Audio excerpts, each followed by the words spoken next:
Rory McIlroy didn't raise a trophy that Saturday afternoon at Bethpage Black. He raised something else. A single finger, sharp and defiant, aimed at thousands of voices, screaming his name with venom. Cameras caught it in a split second. The world's #1 European star. Cool exterior cracking unleashing golf's most infamous gesture. Within minutes, the footage was clipped, shared, dissected, and weaponized. This wasn't a highlight. It was a lightning bolt. The chaos didn't come out of nowhere. From the opening tee of his four-ball match alongside Shane Lowry, the atmosphere was poisoned. Instead of applause, Rory was met with synchronized chants echoing across the grandstands. F. Rory. They weren't clever heckles or cheeky digs. They were blunt force verbal attacks repeated like a stadium taunt. Each time he bent over his putt, the chant thundered back. This wasn't banter. It was a siege. At first, Rory tried to play the professional. Eyes forward, jaw clenched, putter steady, birdies dropped, the scoreboard tilted blue, but the abuse never relented. Then, as Lowry drained the match-winning putt on the 11th green, Rory's mask cracked. He glanced over his shoulder, lifted his left hand, and let the crowd know exactly what he thought. The middle finger lasted a second, maybe two, but the fallout has lasted weeks. A single gesture can become a global headline. Social feeds lit up. Clips of Rory's gesture surged across Instagram, X, and TikTok, turning a golf match into trending culture war. Some fans cheered him as a fighter finally standing up to a mob. Others condemned him as classless, unprofessional, unworthy of his stature. This wasn't golf talk, it was a morality play. And then came the twist no one saw coming. ESPN reported that the Ardor Cup's own MC, the man with the microphone on the first tee, had actually led one of the vulgar chants against him, Roy. Hours later, he resigned in disgrace. This wasn't just a crowd problem. It was an inside job. The flashpoint wasn't just a finger. It was the moment the Ardor Cup tipped from spectacle to scandal, and Rory became both target and torchbearer. This wasn't the end. It was the ignition. Bethpage Black wasn't a golf course on that Saturday. It was a cauldron. The Ryder Cup, usually defined by tension and tradition, had tipped into something darker. From the first tee box, Rory McIlroy wasn't greeted with applause. He was drowned by synchronized abuse, chants engineered like a stadium taunt. Yahoo Sports reporters walking inside the ropes described hearing not just profanity, but barbs about Rory's family. Even Shane Lowry's weight shouted without shame. This wasn't crowd energy. It was character assassination. The volume never dipped. Every time McIlroy stepped over the ball, the jeers sharpened. Silence, the sacred element of golf, was replaced by timed eruptions meant to break concentration. This wasn't witty banter. It wasn't playful ribbing. It was venom dressed up as patriotism. This wasn't home advantage. It was sabotage. The crowd swelled into a mob. Booing mid-swing became routine. Slurs carried through the air like cheap fireworks. On the 10th tee, one heckler went so far over the line that Lowry himself lunged forward, more bodyguard than teammate before security dragged the fan back. This wasn't golf etiquette. It was a street fight in polos. Officials tried to react. Troopers appeared on tee boxes. Extra marshals lined the ropes, but 50,000 fans with beer in hand can't be muzzled with a few vests and radios. The poison had already soaked into the atmosphere. This wasn't crowd control. It was damage control. And yet the PGA of America's first response was denial. Leaders downplayed the abuse as mere banter, brushing aside the chorus of obscenities as if it were lighthearted fun. It took a storm of headlines, including a scathing piece in The Guardian, before officials finally admitted what everyone could hear. Fans had crossed the line. This wasn't mischief. It was misconduct. By then, the Ryder Cup wasn't a contest of birdies and pars. It was a trial by noise, a test of who could survive the caustic roar.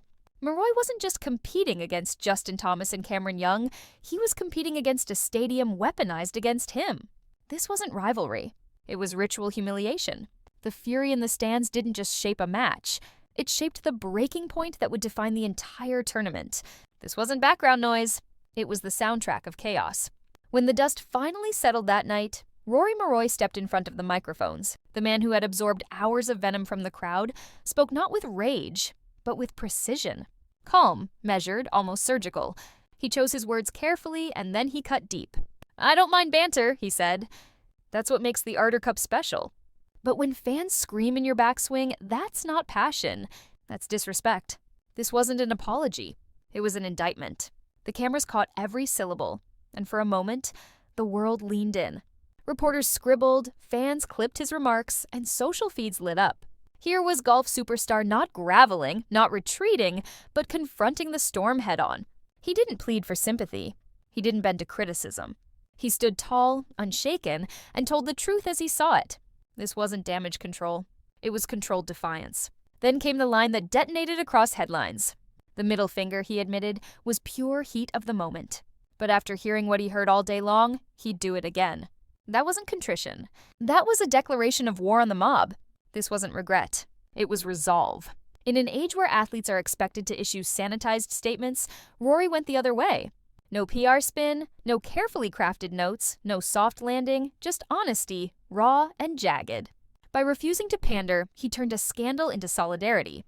Fans who once questioned him rallied around him, seeing a man who refused to bow. This wasn't weakness. It was rebellion. And while American pundits rushed to call him classless, European voices framed him as the rare athlete willing to show his humanity. They didn't see a meltdown.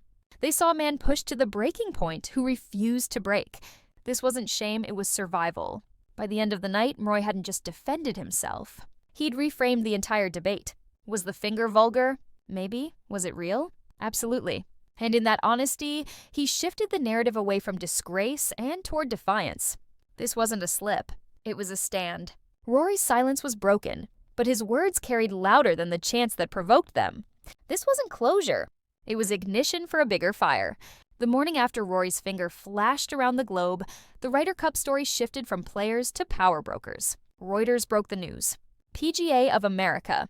CEO Seth Waugh had reached out directly to McIlroy and Team Europe, offering both a personal apology and a written statement of regret.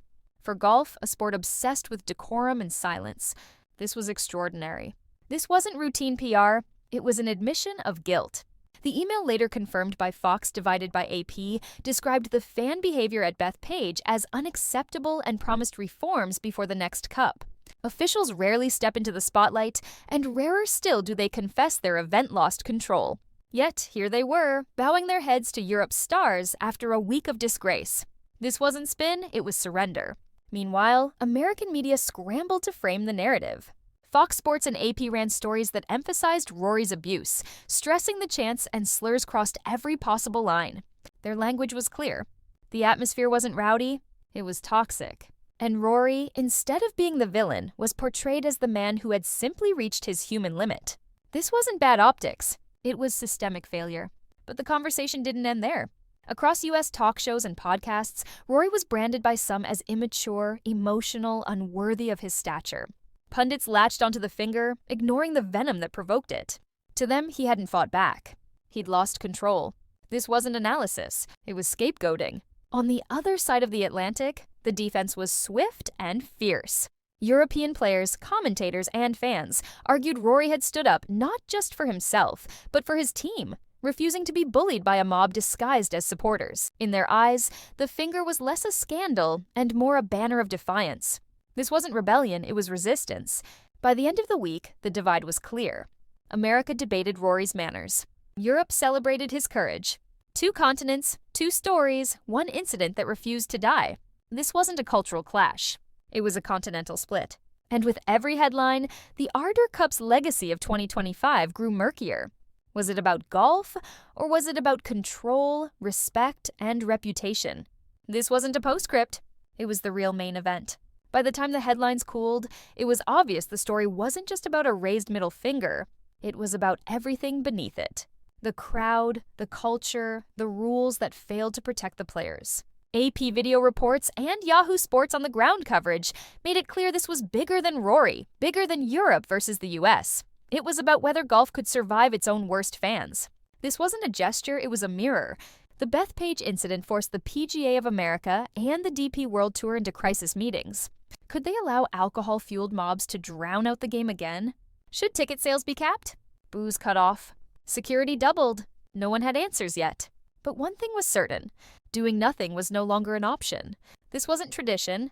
It was a ticking time bomb. Golf has long sold itself as the gentleman's sport built on silence, respect, and self-policing. Yet at Bethpage, the Ryder Cup looked more like a soccer derby gone wrong. Chants, slurs, even thrown drinks had stained the image the sport has guarded for centuries. This wasn't passion.